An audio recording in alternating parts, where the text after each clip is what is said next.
Կներեք, Տիկին Գալյան, դուք երկար ժամանակ չեք պաշտոնավորում ես արդարության նախարարի պաշտոնում եւ այն նախկին տված խոստումները, որ տրվել էին, դուք չեք արել, ամեն դեպքում ձեր կառույցի կամ նախարարության ղեկավարներն են տվել։ Ես ուզում եմ հասկանալ այն խոստումները, որ տրվում էին քրեակատարողական հիմնարկի շենքերի նորոգման, նոր շենքերի կառուցման, մանավանդ Նուբարաշենի այդ քրեակատարողական հիմնարկը փակելուն եւ փոխարենը նորը բացելուն։ Այդ առումով մենք ինչ որ բան ունենք, թե չունենք եւ գոնե առաջիկայում կունենանք, եթե եղել է, ես չգիտեմ, ներողություն եմ խնդրում։ Երկրորդ հարցը վերաբերում է ոչ այնքան զեկույցին, որքան սահմանադրության նախագծին, եթե ես գիտեմ, դեռ չի հրապարակվել տեքստը, բայց օրերս որոշ Facebook-յան էջ ասեմ, թե լրատվամիջոց ասեմ, հրապարակել է, ասում մեր ձեռքի տակ են հայտնվել սահմանադրության տեքստը։ Այսինքն ինչպես կարող է, եթե չի որոշվել, որ հրապարակի, ինքը սահմանադրության տեքստը հրապարակվում է, դա ձեր կարծիքով մտահոգիչ է, թե ասենք ոչինչ, որ ուղղակի ժամկետների խնդիր է, եւ երրորդ հարցը ձեր կարծիքը, ես կցանկանայի, որ որպես արդարադատության նախարար, ասեք ի վերջո ատելության խոսքը, սպառնալիքը պետք է պատժվի օրենքով, թե չպետք է պատժվի։ Օրինակ, օրերս կարդում եմ մի հրապարակային քաղաքական գործիչ իր անուն ազգանունով մեկ այլ գործչի հրապարակային սպառնում է, որ իր նկատմամբ բռնություն են կիրառելու, ընդ որում ակնարկում է, որ սեռական տիպի բռնություն է կիրառվելու։ Ու կոնկրետացնում, ասում է այսպես։ Հիմա մենք ինչ երկիր են կառուցում, որտեղ ով ասի ում կարա սպառնա այդպիսի սպառնալիքներով, թե ի վերջո պետքա սա պատժվի օրենքով։ Ես ձեր կարծիքը ուղղակի կցանկանամ իմանալ։ Շնորհակալ եմ շատ հարցերի համար, բայց մինչ ձեր հարցերին անդրադառնալը ինձ թվական տվյալներ ուղարկեցին հաշտարարության Տիկին Ղազարյան։ Այս թվերը հնչեցնեմ ու անցնենք մյուս հարցերին։ Էլեկտրոնային համակարգով մուտք եղած հաշտարարական գործերը 1045-ն են եղել, որոնցից 860-ը ավարտվել են հասպայտրությամբ։ Ատելության խոսքի հետ կապված մենք ունենք քրեական պատասխանատվություն ատելության խոսքի համար, եթե այդ խոսքը հարուցում է կամ հրահրում է թշնամանք կամ քարոզում է թշնամանք, եւ ունենք նորմ, որը բռնության կոչերի համար է պատասխանատվություն նախատեսում, եւ յուրաքանչյուր կոնկրետ իրավիճակում ես միշտ առաջարկում եմ հանցագործության մասին հաղորդում տալ։ Եթե ձեր կողմից նկարագրված երևույթի հետ գործ ունենք, ես չեմ ուզում գնահատականներ հնչեցնել, բայց առաջին հայացքից այդ խոսույթը կարող է պարունակել քրորեն հետապնդելի արարքի հատկանիշներ։ Բայց առաջ ընկնելով ասեմ, որ այսօր մենք քաղաքացիական եւ վարչական պատասխանատվություն չունենք ատելության խոսքի համար, եւ դա բերում է նրան, որ մարդկանց թվում է իրենք ինչ ասես կարող են ասել եւ դա տեղավորում է խոսքի ազատության սահմանների մեջ, բայց այդպես չէ, եւ որպեսզի այդպես չլինի նաեւ հողի վրա իրականության մեջ, մենք ունենք օրենսդրական նախաձեռնություն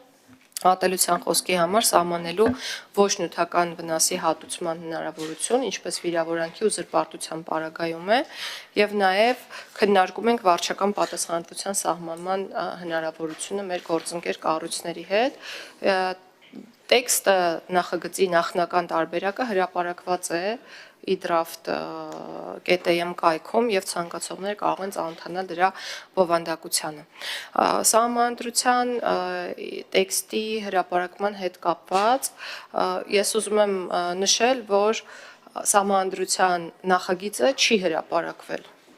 Իսկ թե ինչ է հրապարակվել, ես չգիտեմ, չեմ կարող ասել, միայն կարող եմ ասել, որ մենք բազմաթիվ աշխատանքային վարժություններ ենք արել ժամանակին, գրել ենք, ջնջել ենք, գոյություն ունեցող սահմանադրության վրա փոփոխություններ ենք արել եւ այլն, եւ կարող է լինել այնպես, որ քաղաքացիների կամ անձանց ձեռքի տակ հայտնվեն աշխատանքային հարյուրավոր տարբերակներից որոշները։ Ես ոչ վատ եմ վերաբերվում, ոչ լավ եմ վերաբերվում, ինձ մեկ է, ես կարող եմ միայն ասել, որ պաշտոնապես տեքստը չի հրապարակվել, բայց կհրապարակվի իհարկե, եւ ինձ մեկ հանգամանք է մտահոգում, որ հրապարակողները կամ լրատվական միջոցները փորձում են աժիոտաժ ստեղծել այս հարցի հետ կապված եւ փորձում են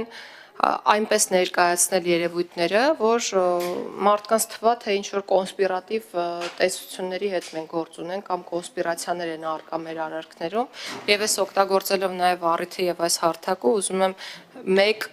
եւ միակ կարևոր բանը կրկին շեշտադրել այս համատեքստում, սիրելի քաղաքացիներ, դուք տեսնելու եք տեքստը, լիովին ծանոթ եք լինելու դրան եւ հնարավորություն եք ունենալու որոշել ունենալ նոր սահմանադրություն, թե ոչ։ Սա միակ բանն է, որ մենք կարող ենք ասել այս պահի դրությամբ։ Ինչ վերաբերում է Նուբարաշեն քրեակատվական հիմնարկին եւ առհասարակ վերանորոգման աշխատանքներին քրեակատվական հիմնարկներում, ես պետք է ասեմ, որ նոր քրեակատվական հիմնարկ ունենալու խոստումը ոչ թե նախորդ նախարարներին է եղել, այլ բխել է քրեակատվական պրոբացիայի ոլորտի ռազմավարություններից, այսինքն դա ռազմավարական առաջնահերթություն է եղել, բայց ինչ-ինչ պատճառներով այդ փոփոխությունը կարևորագույն հետաձգվել է, բայց մենք չենք հրաժարվել այդ գաղափարից։ Հենց հիմա բանակցում ենք մասնավոր ընկերությունների հետ, փորձելով հասկանալ, թե ինչպիսին կարող է լինել նրանց գնառաչարկը քրեակատվական հիմնարկ կառուցելու,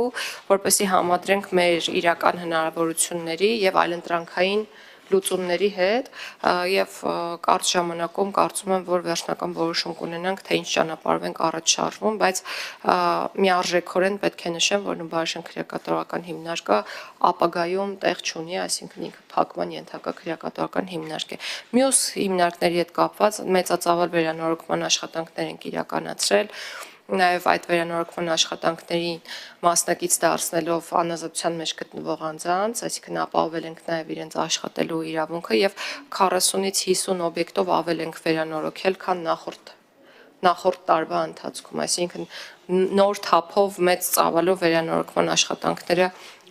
շարունակվում են։ Արձագանք։ Շնորհակալ եմ պատասխանների համար,